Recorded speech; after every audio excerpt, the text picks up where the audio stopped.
I feel like if you want to see, anti-intellectualism on full display, you can watch some presidential debates. I mean, you can certainly look at our political discourse, some of it anyway, and see, well, thought and intellect is not held in the highest value, and I think that. That concerns me a lot. There is, a tradition. Richard Hofstadter wrote a book probably 50 years ago now or more called Anti-Intellectualism in American Life, where he identified this strain in politics and civic life of mistrust of expertise, of suspicion of knowledge or of thought or of irony or of nuance, and I think in culture and the arts, there's a lot of that too. There's a lot of spoon feeding. There's a lot that's just sort of easy, and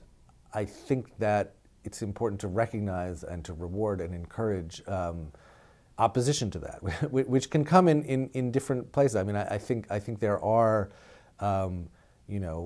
champions of intellect and intelligence out there in the world. A lot of them are comedians. I mean, I think we do live at a time where, people like Jon Stewart or Larry Wilmore or Chris Rock or Louis C.K. or Aziz Ansari or a lot of people are out there, or Amy Schumer or Lena Dunham, are out there kind of saying, well, look, let's be smart, let's think, let's not take things for granted. Let's not just accept what's given to us.